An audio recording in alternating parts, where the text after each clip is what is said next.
Pour aider l'agriculture moderne à concilier efficacité, rendement et diminution de ses impacts sur l'environnement, il existe aujourd'hui une filière d'avenir, celle du goémon, plus connue sous le nom d'algues marines. Le goémon a révélé au fil des siècles des vertus organiques exceptionnelles. Toute la parcelle est comme ça, c'est du sensationnel. Hier encore simplement utilisé pour amender les champs, il fait désormais l'objet d'une filière entièrement dédiée à la production de produits destinés à l'agriculture.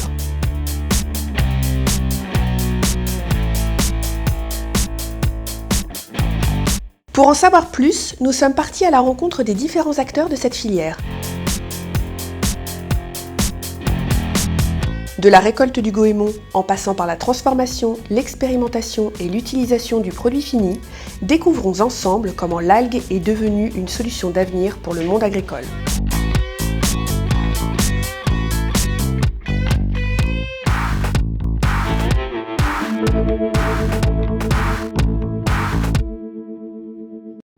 Ici, les estuaires s'appellent abers, ici les panneaux s'écrivent en deux langues. Nous sommes dans le Finistère, au pays de l'algue et de ceux qui la récoltent, les goémoniers. À marée basse et très loin du front de mer, entre deux rochers, nous partons à la rencontre de Jean-François, Nicolas et Johnny, qui vont nous faire découvrir leur métier et leur passion pour celui-ci.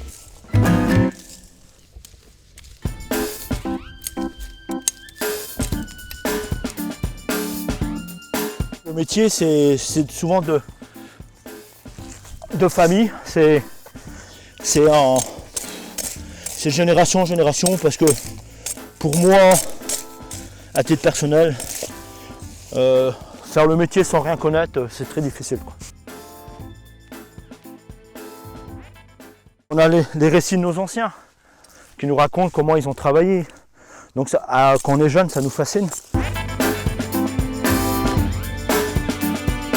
J'avais 9 ans et j'étais parti à la pêche avec mon père. Et j'avais un oncle qui faisait les algues en famille, quoi. J'ai pris une faucille dans mes mains et pour donner un petit coup de main, j'ai coupé un peu. Et je me sentais bien quand j'ai fait ça, quoi. Johnny travaille avec Nicolas, 20 ans, originaire de la région parisienne et que rien ne prédestinait au métier de goémonier.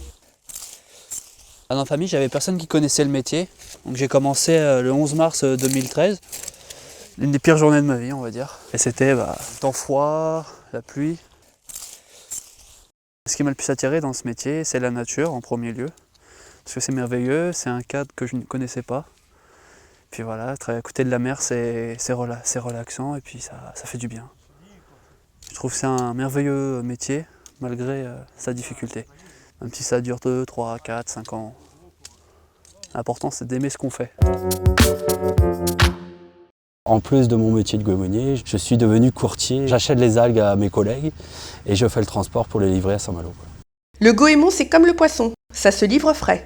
Le cahier des charges pour les clients dans l'ensemble, c'est récolter l'algue le jour même, le plus proprement possible.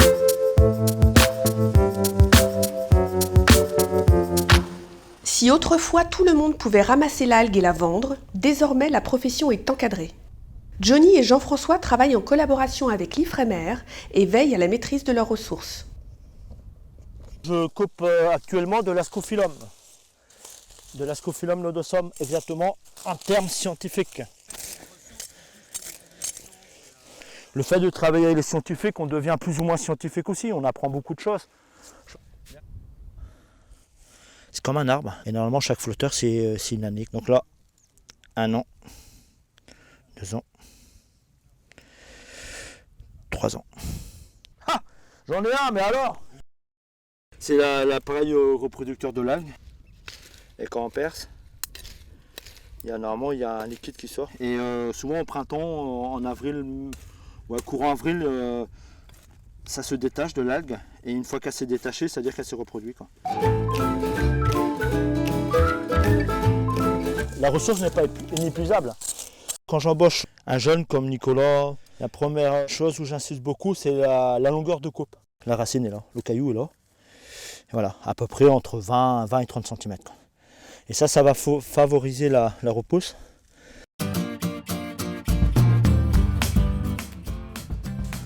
Il faut 2 ans pour que l'ascophyllum repousse et puisse être de nouveau coupé. Là encore, les goémoniers se sont organisés afin d'assurer une meilleure gestion de leurs ressources. On a monté un syndicat pour défendre la profession et surtout depuis 4 ans on a mis déjà cher en place. On aura moins de problèmes d'approvisionnement parce que les sites seront plus gérés. Parce qu'il faut penser aussi aux futures générations. Une algue comme l'asco qu'on coupe actuellement, si on coupe trop court et si on repasse tous les ans par exemple sur une même zone, sera conquis par cette algue-là qui s'appelle le vésiculeux. Alors qu'autrefois les goémoniers travaillaient à pied et à cheval, Johnny, Jean-François et Nicolas s'aident eux d'un tracteur. Ils effectuent en une journée ce que leurs ancêtres faisaient en 2 jours. Quand j'ai déjà réussi à faire, allez, on va dire 4 tonnes par jour tout seul, je suis très content de ma journée. Pour Nicolas, Johnny n'a qu'un seul défaut. Il est beaucoup trop enthousiaste, c'est vrai. Parfois, on a des tonnages qui trompent, donc il dit ah, c'est bien, aujourd'hui on a fait 7 tonnes, et puis au final on va la peser, et puis là je le vois qui arrive tout triste. Bon, on n'a pas fait ça. Donc voilà. Ce serait son seul défaut, je dirais. Et sinon, c'est un bon employeur. Il sait très bien gérer l'être humain.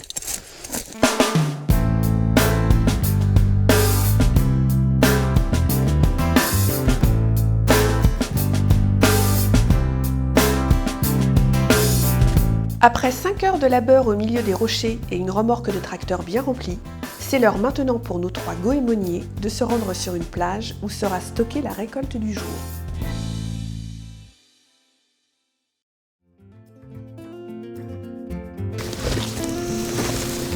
Il manque un mètre. Bon, j'ai pas le temps. Avec toi hein?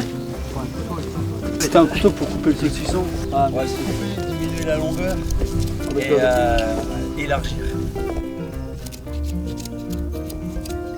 Si l'heure de la marée basse ne permet pas à Jean-François de faire le transport immédiatement, il doit stocker le goémon pour la nuit.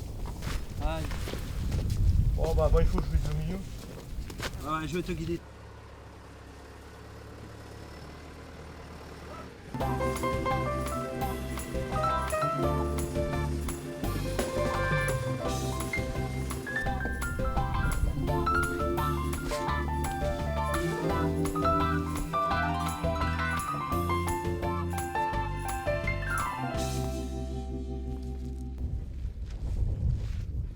On a amarré le filet pour ne pas qu'il s'en aille avec la montée de la mer. Et l'avantage de ce nœud-là, c'est que quand même ça souque, on peut le défaire facilement. La marée monte et rafraîchit le goémon, qui passera la nuit les pieds dans l'eau et la tête dans les étoiles.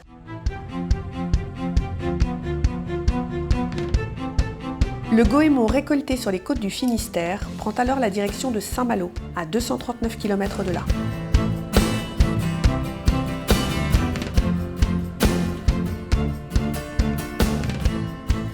C'est Jean-François qui livre personnellement sa cargaison d'algues à l'entreprise malouine innovante Goémar, spécialisée dans la transformation d'algues en produits non toxiques pour l'agriculture.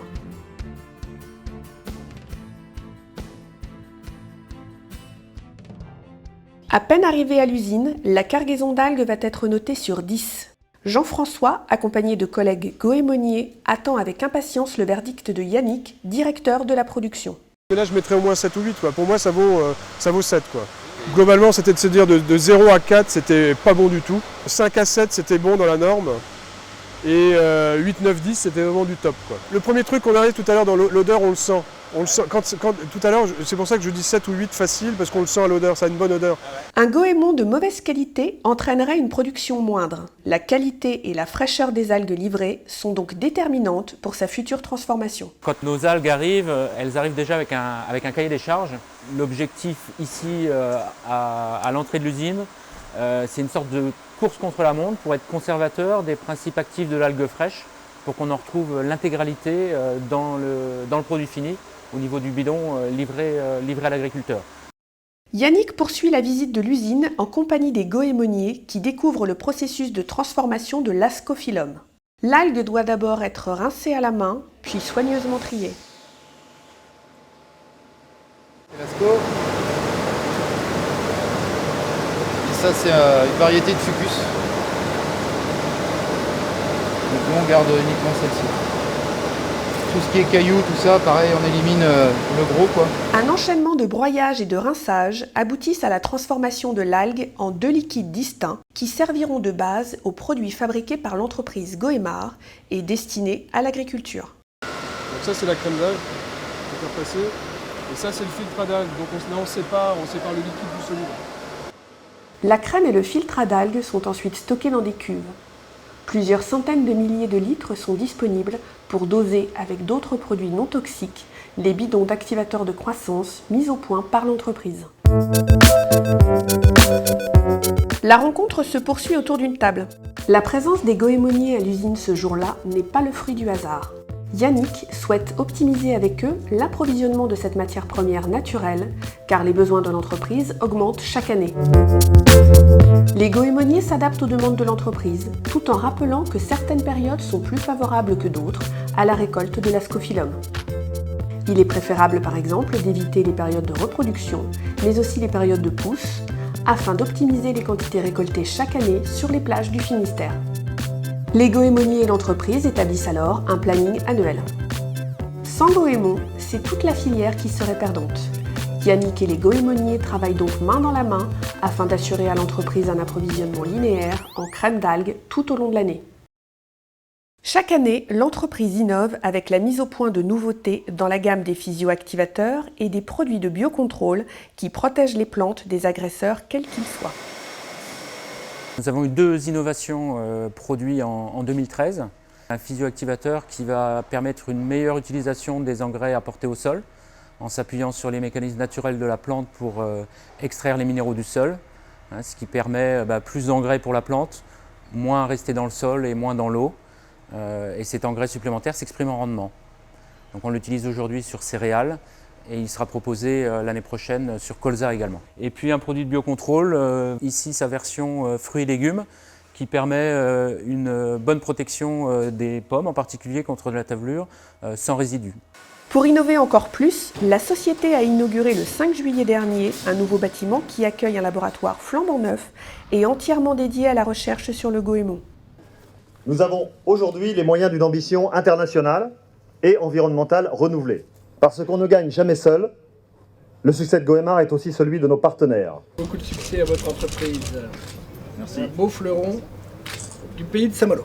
L'entreprise consacre chaque année un budget important à la recherche afin d'être à la pointe des connaissances. On y fait trois grands types de recherche. D'une part sur la physioactivation, donc la stimulation des plantes, pour qu'elles se développent mieux, qu'elles absorbent davantage de fertilisants du sol, avec une stimulation donc naturelle. Deuxième domaine, c'est le biocontrôle, donc trouver des molécules naturelles ou non toxiques qui permettent aux plantes de se défendre.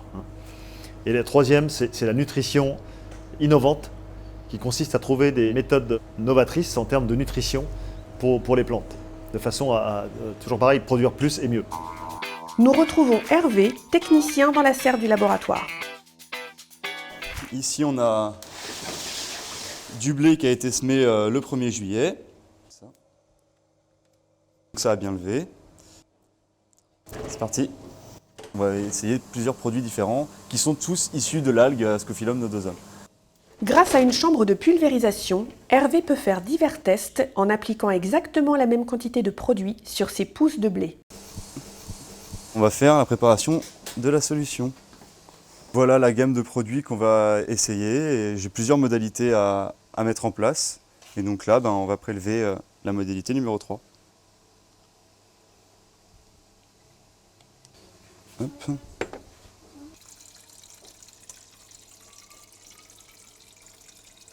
Je relie mon produit à la machine en fait.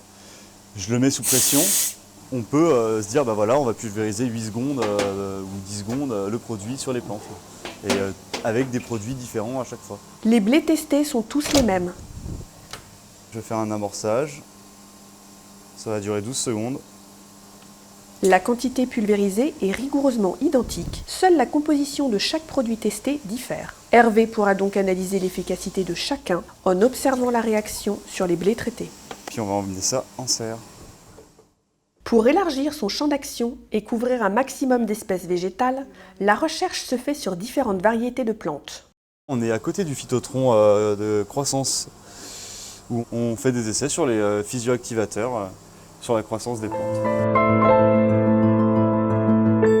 On a du blé, de la vigne, du maïs et des semis de tomates. Les recherches sur l'algue mobilisent les chercheurs, les politiques et les agriculteurs. Le jour de l'inauguration du laboratoire, l'entreprise organisait un débat suivi avec attention par tous les acteurs de la filière agricole. On essaie de redécouvrir l'algue par les nouveaux outils de génomique ou de métabolomique qui s'ouvrent à nous. Et on a monté un projet collaboratif avec le CNRS de Roscoff, avec l'INRA de Rennes et d'Evry, qui est même associé à une thèse de 3e cycle, pour aller chercher les matières actives issues de l'algue au profit donc, de nouvelles fonctionnalités pour l'agriculture. Oui, si c'est bon. Au laboratoire, c'est Céline qui cherche à identifier les molécules actives de l'algue. Car si les bienfaits de l'algue sur les cultures sont reconnus, le processus biologique et moléculaire reste inconnu à ce jour. Elle est à combien de... Elle est à 1 sur 5, donc 0,2. C'est ça, non? L'enjeu est considérable, car la découverte de cette molécule active pourrait avoir un impact sur l'agriculture tout entière. D'accord. Du coup, à la place de la 100, c'est de la 200. Oui. C'est sans doute plusieurs molécules actives qui agissent en synergie sur la plante pour favoriser sa croissance. Et tout ça, ça reste à démontrer. Mon doctorat dure 3 ans. Mon objectif, c'est de trouver le plus vite possible ces molécules actives. Céline trouvera-t-elle la molécule qui fera gagner de nouvelles parts de marché à l'entreprise qui exporte déjà sa gamme de produits dans 40 pays ?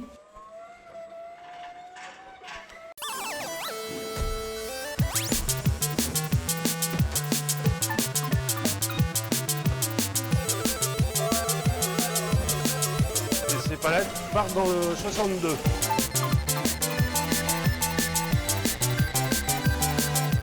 Si ce camion part dans le 62, nous partons de notre côté dans la Beauce, à la rencontre de Pascal, agriculteur convaincu de l'efficacité des produits à base d'algues. Les produits, je les utilise depuis plus de 20 ans. Mon père utilisait déjà ces produits-là. Il les avait testés par l'intermédiaire d'un technicien de coopérative. Et puis, comme ça fonctionne, j'ai toujours continué à utiliser. Ici, c'est mon local phytosanitaire, interdit à toute personne étrangère au service. On est en pleine Beauce. On fait partie de la Beauce chartraine, mais en qualité inférieure. C'est une exploitation de type céréalière pour la région, 105 hectares, type de sol argilo-calcaire. Mes cultures, c'est du blé dur, du blé tendre, du colza, du maïs, des betteraves sucrières et des cultures porte-graines type trèfle incarnat, pois potager, radis et oignons porte-graines. Là, je vais vous faire voir une parcelle, plusieurs parcelles qui ont eu des applications d'algues.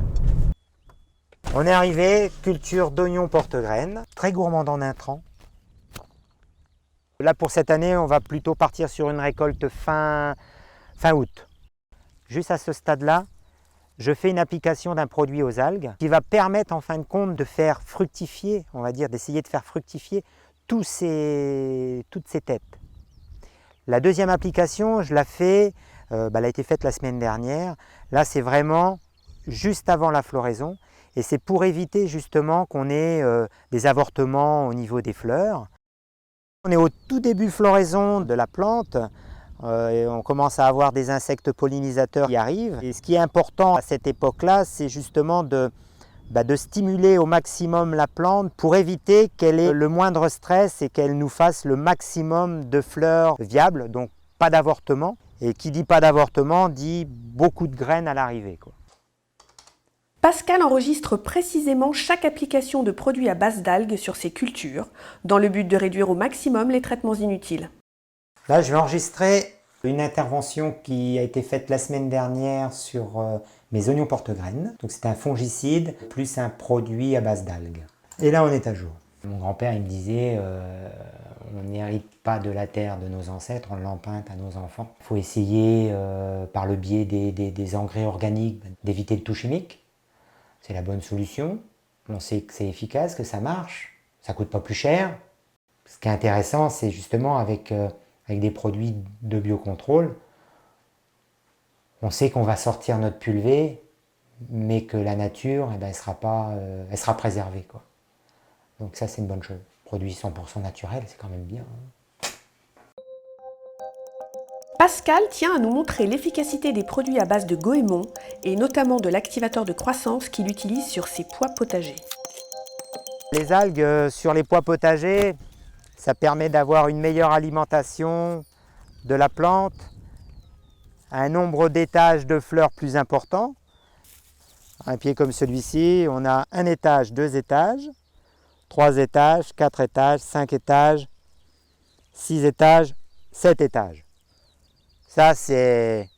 Si toute la parcelle est comme ça, c'est du sensationnel. Donc on va ouvrir une petite gousse pour voir. Et on va s'apercevoir qu'il n'y a pas d'avortement même. Donc il n'y a pas eu d'avortement au niveau des fleurs, mais pas d'avortement à l'intérieur. C'est-à-dire que le nombre de grains, il est là. L'épouvantail, c'est comme les algues, c'est du 100% naturel. Pascal est plus qu'un simple utilisateur. Il est aussi testeur et met en place en collaboration avec l'entreprise Goémar des essais grandeur nature sur ses propres parcelles. Donc là, on va aller sur la parcelle de céréales où des essais sont mis en place avec Nicolas. Alors Nicolas, c'est un ingénieur qui travaille pour la société qui commercialise les produits à base d'algues que j'utilise. Nicolas, bonjour. Bonjour Pascal. Je venais voir sur la parcelle oui. Pour voir un petit peu ce que ça donnait avant la récolte. Ah bon, on va y aller voir, oui. Sur chaque parcelle testée, des prélèvements sont effectués toute l'année. Mais pour notre agriculteur, la mesure la plus importante est la dernière, c'est celle de la moisson et du rendement final. Ça, c'était le témoin. Tu peux aller là? Non?